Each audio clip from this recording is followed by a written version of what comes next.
Depuis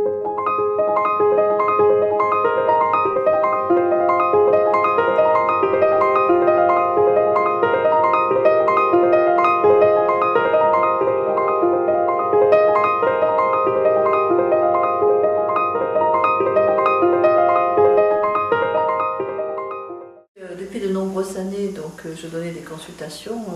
j'ai fait beaucoup de médiation familiale, donc j'ai évidemment rencontré beaucoup d'enfants pendant ces années. J'ai d'ailleurs, si je calcule un petit peu, j'ai 3 générations qui sont venues chez moi en consultation, et ça m'a permis de voir à quel point justement la création de cours d'éveil philosophique était indispensable. Au départ, je n'ai pas eu forcément l'idée de créer cette école d'éveil, mais mon grand rêve était que des cours d'éveil pouvaient être donnés aux enfants dans les écoles primaires, dans les écoles secondaires, parce que ces cours me paraissaient absolument indispensables à côté de tout ce qu'on enseignait aux enfants. En 2002, nous avons fait une pétition avec mon association en demandant la création de ces cours d'éveil. Il y a eu beaucoup de parents qui ont entendu cette demande et qui ont participé à cette demande, mais les pouvoirs publics n'ont pas été très motivés pour faire ce genre de choses parce que nous étions à une époque où il n'y avait pas encore assez de problèmes. Après cette pétition, j'ai réfléchi à tout cela et je me suis rendu compte que finalement c'était pas forcément indispensable que ces cours soient donnés d'une manière, je dirais, officielle dans les écoles, mais que finalement la seule solution pour moi était de créer cette école. Donc en 2004, je crois, en 2006, après toutes ces années donc je dirais de demande, et après beaucoup de dialogues avec les parents, avec les enseignants, j'ai décidé donc de créer le concept de l'école d'éveil. Et cette école donc, a vu le jour en janvier 2006. Et cette école m'a permis aussi, d'une certaine manière, de mettre sur pied les concepts de ma philosophie que j'enseigne depuis de nombreuses années. Et si je regarde aujourd'hui avec le recul, je me rends compte que finalement, pour moi, la seule option, c'était d'ouvrir cette école. Et je trouve que c'est très bien ainsi parce que ça me permet de pouvoir, par le biais des animateurs, ça me permet d'enseigner aussi ma philosophie et ça me permet d'avoir créé quelque chose qui correspond vraiment à mes choix, ma vision de l'éducation, qui peut-être n'aurait pas été forcément suivie de la manière dont je le souhaitais si j'avais été entendue lorsque j'ai lancé cette pétition. Voilà pourquoi j'ai créé cette école. Et je pourrais encore donner de nombreux témoignages de tous les enfants que j'ai rencontrés lorsque je donnais mes consultations, puisque aujourd'hui j'en donne un peu moins quand même. J'ai eu aussi des enfants qui ont été considérés comme des maniaco-dépressifs dans ces consultations. J'ai assisté à la naissance de certaines maladies comme la déficience d'attention, comme l'hyperactivité, qui pour moi, ça n'engage que moi, ce que je suis en train de dire, qui pour moi ne sont pas des maladies, mais qui sont des difficultés émotionnelles que nos enfants peuvent éprouver, au même titre que nous les adultes, et qui peuvent être réglées par un travail, par une connaissance de soi, par un travail sur leur personnalité, par une compréhension de la famille et de leurs parents, qui vont les guider justement dans ces difficultés émotionnelles qui pour moi ne sont absolument pas des maladies et qui n'ont pas à être traitées par des médicaments. Voilà pourquoi j'ai créé cette école d'éveil philosophique qui va peut-être nous permettre d'aider certains parents qui ont les mêmes convictions que nous et d'aider certains enfants à se développer dans la société.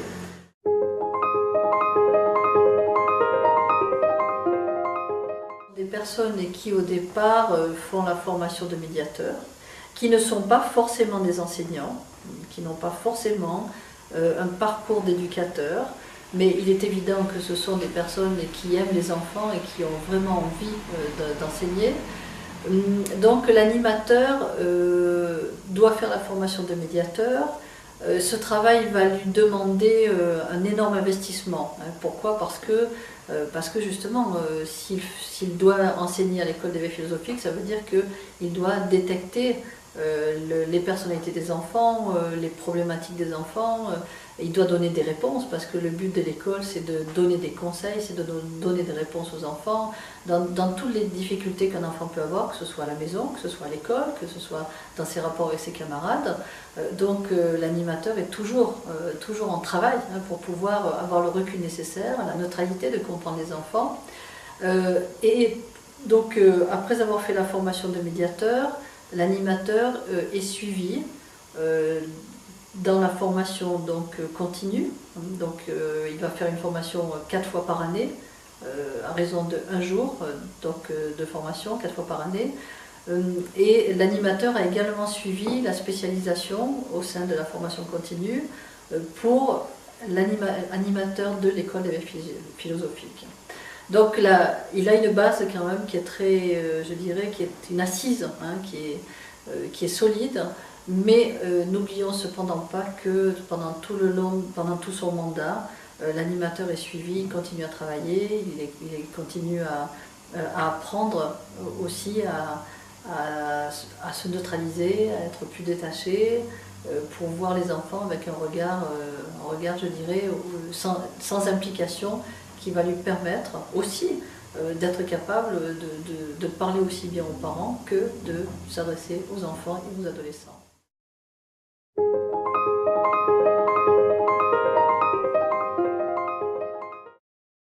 Je dirais même que cette collaboration est indispensable du fait que la création de l'école d'éveil demande justement aux parents de participer à l'éducation de leurs enfants.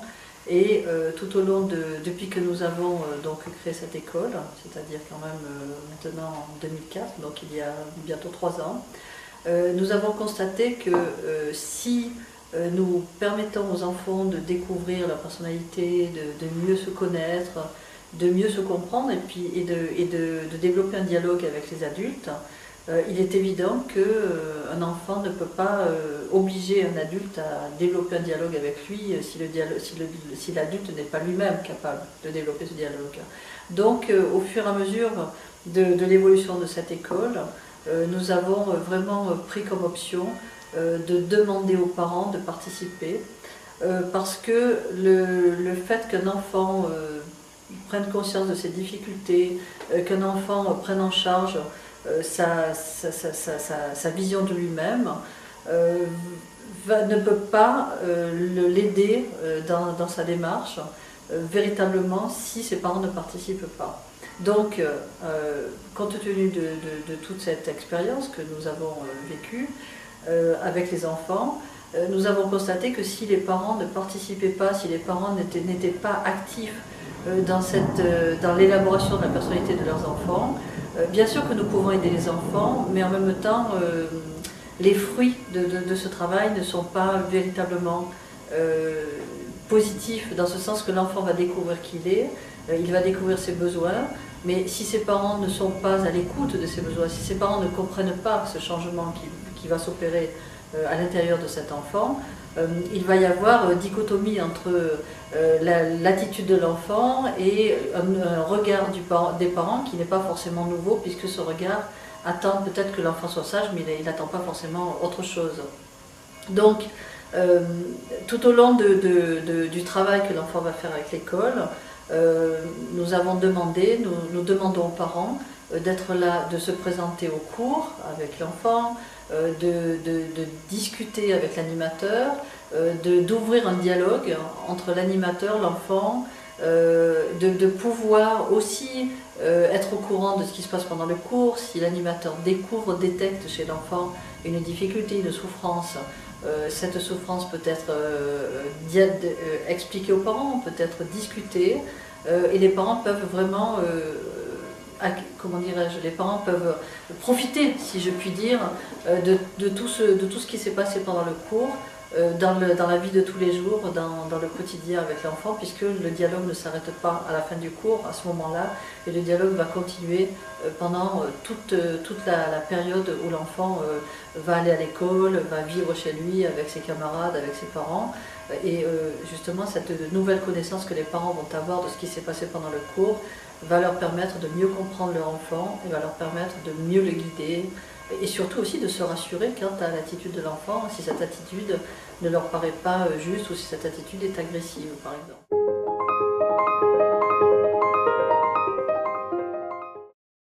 D'abord, c'est l'amour de lui-même, c'est l'image qu'il va donner à son enfant. Parce que, bien sûr qu'on peut faire des grandes théories, on peut faire l'amour à toute la journée, mais si nous-mêmes, en tant qu'adultes, nous allons à l'encontre de ce que nous disons, sommes-nous crédibles vis-à-vis de nos enfants? C'est pas possible. Donc déjà, la première chose que l'adulte doit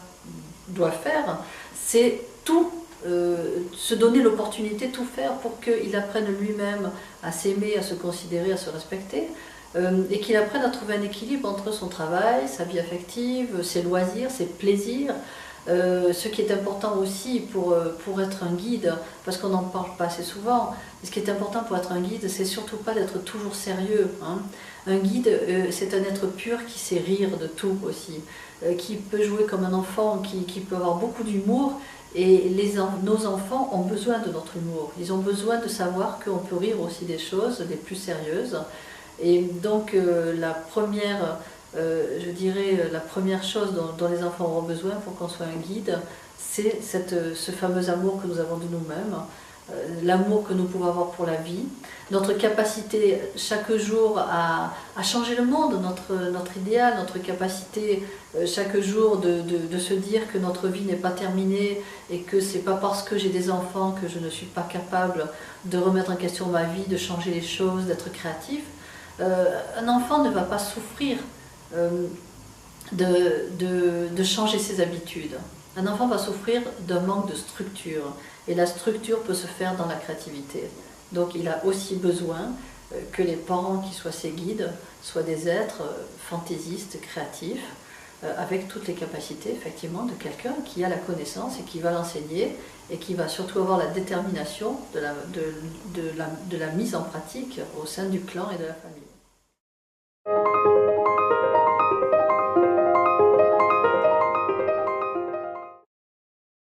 C'est le but de l'école d'éveil, c'est d'aider justement les parents de devenir de bons guides. Et le but de l'école d'éveil, c'est pas seulement d'aider les enfants, hein. Le but de l'école d'éveil, c'est aussi de rassurer les parents. Parce qu'en suivant les enfants à chaque cours, tout au long des cours, ce dialogue permanent que les parents vont avoir avec l'animateur ou l'animatrice, qui lui-même a un dialogue permanent avec moi, qui suit, hein, puisque l'animateur continue à faire la formation de médiateur, continue à travailler. Nous parlons régulièrement de chaque enfant qui est dans les cours. Donc il y a cette espèce de solidarité, si je puis dire, et ce travail qui est fait ensemble, qui est fait en commun, et qui est là pour aider les parents à comprendre leur enfant, pour aider à comprendre, pour aider à rassurer les parents et à leur dire mais si vos enfants ont des problèmes, ce ne sont que des problèmes passagers, et toute question amène une réponse. Et ne doutez pas de votre rôle de parent, ne culpabilisez pas d'être des parents, mais prenez votre vie à bras le corps avec celle de vos enfants, et nous sommes tous là ensemble pour justement pour aider et pour faire ce travail, pour que l'enfant se développe le plus harmonieusement possible, mais pour que les parents aussi se développent harmonieusement.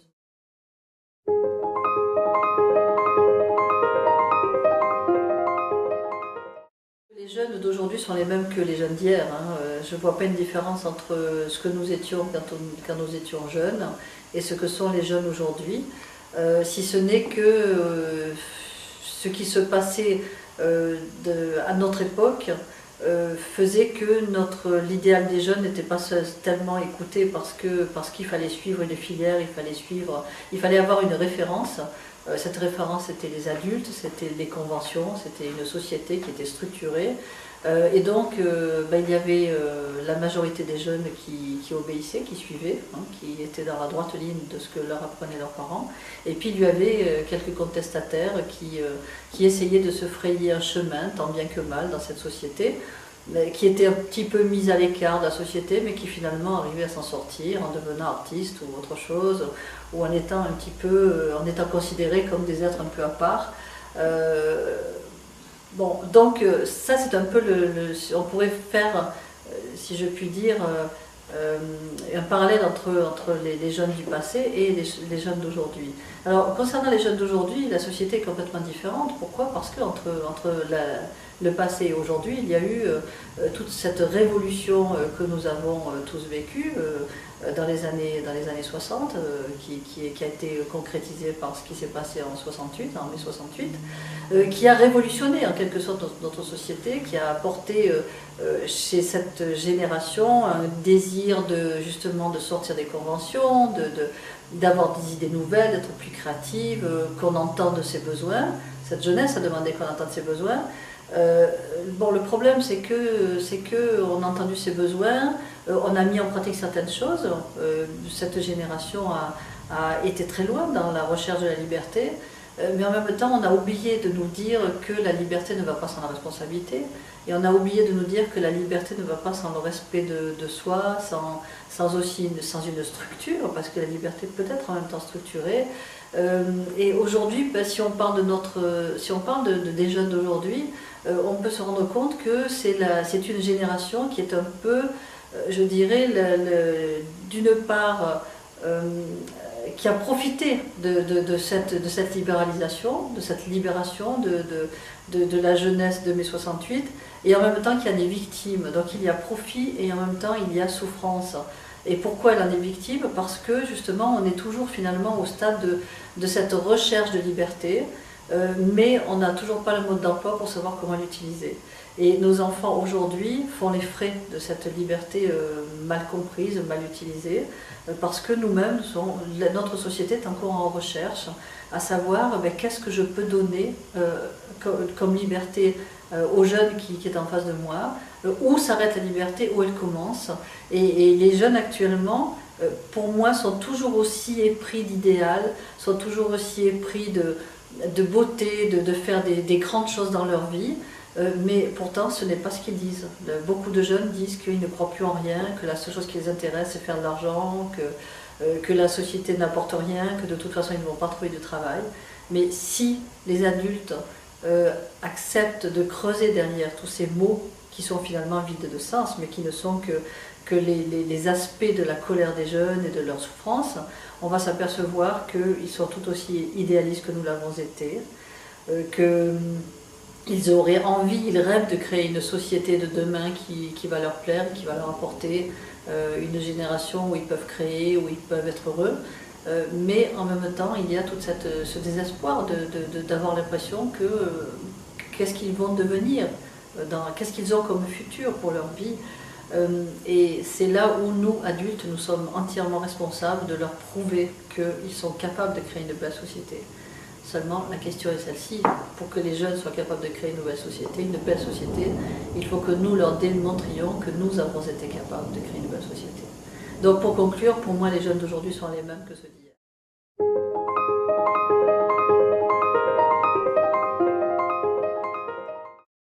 Je pense qu'elle arrange tout le monde, la crise de l'adolescence. D'une part parce que quand on ne comprend pas un jeune, on va dire oh, c'est pas grave, c'est la crise de l'adolescence. Ce sont ces hormones qui ne marchent pas, ce sont les problèmes de son âge, et on va pouvoir continuer à vaquer à nos occupations. Alors qu'en fait, ce qu'on appelle la crise de l'adolescence, pour moi, est un passage. Bien sûr qu'il y a quelque chose qui se passe, hein, mais qu'est-ce qui va se passer? Il va se passer que si on regarde le cheminement d'un enfant, depuis sa naissance, cet enfant est en attente, hein, puisqu'il regarde fonctionner la société, il regarde fonctionner ses parents, il regarde fonctionner les gens qui sont autour de lui. Plus tard, il va regarder fonctionner ses professeurs, tous les adultes qui l'entourent. Il va entendre des choses sans forcément que les adultes s'en rendent compte. Et donc, petit à petit, il va créer ses références en regardant ses parents. Malheureusement, les références ne viennent pas toujours d'un regard clair et d'un regard neutre chez l'enfant, hein, puisque cet enfant va regarder ses parents à travers sa propre responsabilité, donc à travers sa propre personnalité et à travers ses propres peurs. Hein. Ce qui veut dire qu'il va se faire une idée de ce que disent ses parents, il va se faire une idée de leur attitude, non pas en fonction de ce qui est réel, mais en fonction de ce qu'il interprète avec ses peurs, ses difficultés, ses colères, et toutes les choses qui sont à l'intérieur de lui, qui font partie de son subconscient. Donc cette programmation, ces attitudes, cette évolution de l'enfant, petit à petit va se faire tout au long de sa vie, Et il va y avoir des étapes évidemment qui vont être importantes, 5 ans, 7 ans, etc. Et petit à petit, cet enfant va affirmer en même temps une part de sa personnalité. Ce qui veut dire que, essayons de faire le scénario suivant. Hein. Supposons que cet enfant naisse dans une famille où déjà il y a une prise de conscience sur le fait que nous sommes une famille, mais nous avons différentes personnalités, nous avons des programmations émotionnelles, et nous devons être des guides en tant qu'adultes pour aider cet enfant à se découvrir et à découvrir son identité propre et ses programmations émotionnelles. À partir de ce moment-là, cet enfant va évoluer, évidemment, avec ses difficultés, avec ses colères, avec ses frustrations, comme tout le monde, mais au fur et à mesure que ses parents vont pouvoir l'aider à assumer ses vulnérabilités, vont pouvoir lui donner des techniques de travail pour changer sa vie, il va arriver à l'âge de l'adolescence avec un regard très neutre finalement sur lui. Même s'il est jeune, il va avoir un regard neutre sur lui parce que il saura déjà, il aura appris tout au long de sa jeune vie, il aura appris déjà qui il est, quelle est sa personnalité, quels sont ses points faibles, quelles sont ses vulnérabilités, s'il a des problèmes de communication, s'il a des problèmes dans sa manière de voir le travail, s'il a une vision négative de ses responsabilités, de la liberté, s'il est égoïste, s'il est trop généreux, il va déjà avoir acquis toutes ces expériences. Donc c'est magnifique pour un jeune. Et en même temps, tout au long de sa jeune vie, le dialogue va pouvoir se faire avec ses parents. Et ses parents vont lui dire, ben, tu vois, nous aussi nous avons tel problème, telle difficulté, regarde l'attitude que nous avons, nous ne sommes pas toujours justes, mais nous pouvons travailler ensemble, nous pouvons évoluer ensemble. Les parents vont pouvoir lui montrer qu'il y a une relation entre leur attitude à eux et leurs petits problèmes de personnalité, et son attitude à lui et ses problèmes de personnalité. Et donc il va y avoir une espèce d'harmonie, peut-être dans la disharmonie, mais harmonie quand même dans cette évolution de tous ces êtres qui vont vivre ensemble, adultes comme jeunes, qui va amener notre adolescent à un moment de sa vie où il va pouvoir se dire, voilà, moi j'existe, je suis telle personnalité, j'ai tel besoin, j'ai tel talent, mes parents sont en face de moi, ils peuvent me ressembler ou ne pas me ressembler, mais je sais que je vais pouvoir m'exprimer et être tel que je suis à côté d'eux, qu'on va me respecter, mais en même temps je sais que je vais continuer à accepter des structures qui sont bonnes pour moi, parce que mes parents sont là pour m'imposer quelquefois même ces structures, pour m'aider à évoluer dans la société. Refaisons le scénario inverse, l'enfant n'a malheureusement pas en face de lui des parents qui ont pris conscience de toutes ces données que je viens d'énumérer. Et cet enfant va se développer d'une manière anarchique, dans ce sens qu'il va petit à petit découvrir des petits bouts de sa personnalité. Il va sentir des prémices de ce qu'il souhaiterait, de ses besoins, mais en même temps, personne ne va lui expliquer comment ça marche. Et petit à petit, au fur et à mesure qu'il va grandir, il va ressentir au fond de lui un combat intérieur. Et ce combat intérieur va venir tout simplement des dualités qui vont nourrir sa personnalité. Et dualité entre qui et qui, dualité entre sa conscience qui lui dit mais sois toi-même, apprends à t'aimer, accepte-toi, mais en même temps assume les principes d'une société qui est là pour te guider, pour t'apprendre la vie. Comme cet enfant n'aura pas cette connaissance, il n'aura pas cette guidance, il va vivre cette dualité justement entre sa conscience qui pourrait lui dire cela et qui le lui dit, et en même temps son subconscient qui lui dit mais regarde ce qu'il y a en face de toi, regarde comment se comportent tes parents, regarde ce qui se passe, pourquoi ces conflits, pourquoi ces douleurs, pourquoi ces peurs, pourquoi ces souffrances. Et à partir de ce moment-là, cet enfant n'aura ni réponse sur les souffrances de ses parents, ni réponse sur ses propres souffrances, et évidemment sur une culpabilité qu'il n'arrive même pas à contrôler, parce que la plupart du temps, l'attitude des parents vont l'amener à se culpabiliser lui-même. Alors un enfant qui arrive à l'adolescence, avec ce parcours et avec cet état d'esprit, ne peut évidemment qu'à un moment donné, prendre conscience de ce qu'il est réellement, mais dans un combat intérieur, dans une colère, dans une frustration, qui va faire qu'il va couper finalement les relations avec les adultes. Et comme les adultes ont peur de le perdre, les adultes peuvent avoir une certaine culpabilité, les adultes peuvent avoir aussi à l'intérieur d'eux une peur par exemple du conflit, des rapports de force. la difficulté de l'adulte à assumer ce moment difficile de la vie du jeune va renforcer justement ce problème, d'autant que nous sommes dans une société où on dit souvent, et je l'entends tout le temps, où les adultes disent souvent: mais attention, arrive un certain âge, on doit respecter la liberté du jeune. S'il n'a pas envie de se confier à nous, c'est normal, c'est l'âge. Maintenant, il a une vie, il doit couper le cordon ombilical. Alors effectivement, il doit le couper, ce cordon ombilical. Mais couper le cordon ombilical ne veut pas dire perdre ses parents, ne veut pas dire couper la communication avec ses parents. Puisque le rôle des parents est d'arriver à un moment donné où le jeune sent qu'il a en face de lui des êtres qui sont toujours là pour le guider, mais plus en tant qu'ami que en tant que parent. Et si la cassure, je dirais, affective se fait à l'adolescence, le rôle d'ami des parents ne va plus être accepté par le jeune et ne va pas être assumé par les parents. Et c'est à ce moment-là que la relation peut devenir très difficile et la vision du jeune de la société peut devenir conflictuelle.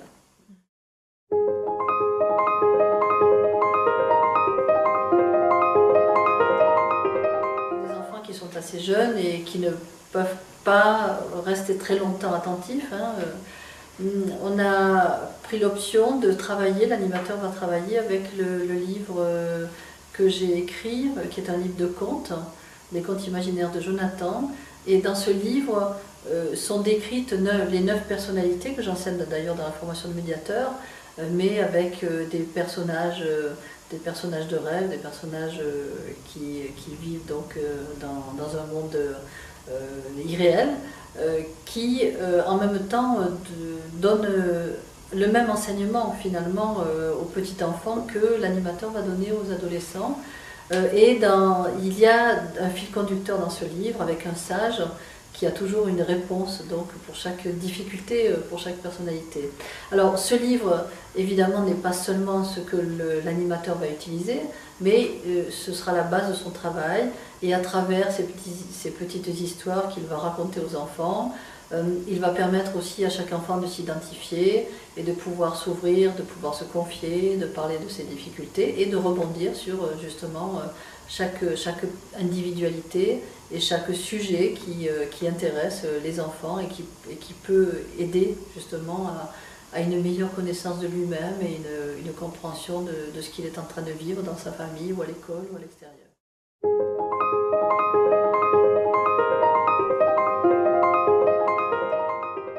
Ce personnage illustre la personnalité que j'appelle le persévérant dans ma formation de médiateur, et quand même qui est une personnalité qui occupe bien de nos enfants et qui occupe bien des parents qui viennent me voir, parce que ce tubulure en question est un personnage qui est très créatif, qui adore s'amuser, qui adore faire des choses. C'est un grand cuisinier, mais en même temps, il n'a aucune structure, il n'aime pas faire les choses qui le rebutent et qui sont pourtant indispensables pour son travail. Et dans le conte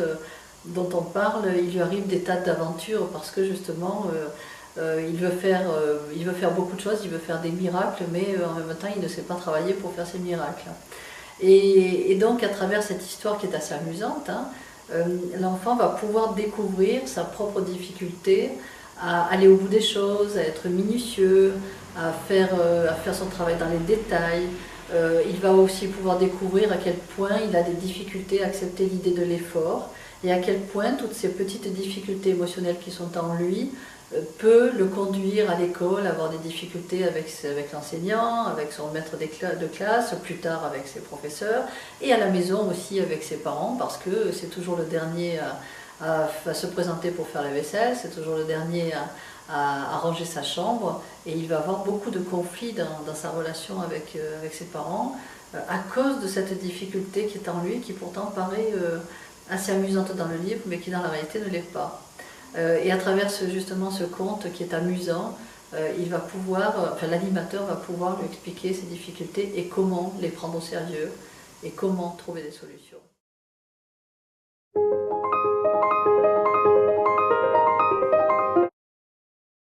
Pour les 12-15 15 ans et 16 et plus, l'enseignement se passe à travers des discussions, à travers un dialogue. L'animateur a aussi bon, il est très libre dans son enseignement parce que ce qui est important pour moi, c'est que l'animateur soit en fait adaptable, qu'il soit à la disposition du problème du moment, qu'il n'ait pas un enseignement figé. Il a cependant une espèce de feuille de route, si je puis dire, hein, à l'aide de phrases clés, qui va lui permettre de penser au point fort de l'enseignement. D'ailleurs, la première question de cette feuille de route, de ces phrases clés, c'est la question « Est-ce que je m'aime » C'est une phrase qui est toute bête, mais qui est combien importante pour les enfants. Et chaque animateur pourrait vous dire combien cette question va apporter de réflexion chez les enfants, va apporter de surprises, parce que finalement la plupart des enfants, dans leur réponse, vont dire non, je ne m'aime pas, et vont se rendre compte de tout ce qui est autour de cette phrase et de tout ce qu'ils peuvent faire avec. Donc cette feuille de route va être un petit peu suivie par l'animateur, parce que ça va lui donner tout au long de l'année matière à travailler, mais tout en respectant les besoins des enfants et tout en étant capable pour l'animateur de s'arrêter si besoin est pour un enfant à un moment donné qui a un problème, et tout le monde va participer et tout le monde va pouvoir discuter de ce problème, et y compris les camarades de classe, y compris les enfants qui sont avec lui et qui vont en retirer aussi une grande expérience et surtout beaucoup de solidarité, beaucoup de compréhension les uns envers les autres.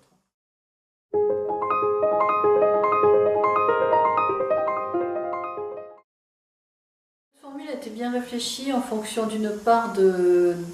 la capacité des enfants à se concentrer, et on estime tout à fait que les enfants ont la capacité de se concentrer un certain nombre d'heures, surtout si le sujet les intéresse, et même les petits. D'autre part, nous avons aussi constaté que les enfants avaient énormément d'activités, et c'est pour cette raison que nous n'avons pas voulu les charger. C'est pour cette raison que nous avons pris l'option de donner des cours une fois par mois seulement, parce que il est important pour l'enfant aussi qu'il puisse souffler entre ses heures d'école et les heures de cours qu'il va prendre, donc extrascolaires. D'autre part, le travail de l'école va permettre à l'enfant de mettre en pratique, au même titre que la formation de médiateur pour les adultes, c'est pareil, c'est que l'enfant va pouvoir mettre en pratique à la maison, à l'école, avec ses camarades, dans la vie de tous les jours, ce qu'il a appris. Il va pouvoir en parler avec ses parents, ils vont pouvoir prendre des options à la maison, parce que quelquefois c'est ce qui va se passer, c'est que l'animateur n'hésite pas à donner des conseils aussi aux parents, qui vont pouvoir mettre des choses en pratique à la maison. Et il sera utile qu'ils mettent un certain temps pour voir si ça marche et comment on peut changer les structures. Et lorsque l'enfant va revenir avec ses parents, l'animateur va reprendre le dialogue et va voir avec les parents si ce qui a été mis en pratique est bien, si on peut changer les choses, si on doit changer. Donc ce laps de temps qu'il va y avoir entre le premier cours et le second va être riche d'expérience pour l'enfant et va pouvoir permettre d'amener un nouveau dialogue lors du prochain cours. Les cours se font pour... donc les parents vont s'engager avec l'enfant pour une année. Pourquoi une année? Parce que c'est un minimum pour qu'un enfant apprenne qui il est. Hein. Et lorsque je dis que c'est un minimum, je dirais même que c'est un enseignement de base que l'enfant va recevoir, ce qui ne l'empêchera pas de continuer et de passer donc, à l'année suivante avec la capacité de continuer son dialogue avec l'animateur qui va pouvoir lui permettre justement d'évoluer à travers de nouvelles expériences, à travers une nouvelle vision de lui-même. Et qui va lui permettre petit à petit de s'ancrer dans la société, de trouver ses racines, évidemment toujours avec l'aide de ses parents et avec l'aide de son entourage.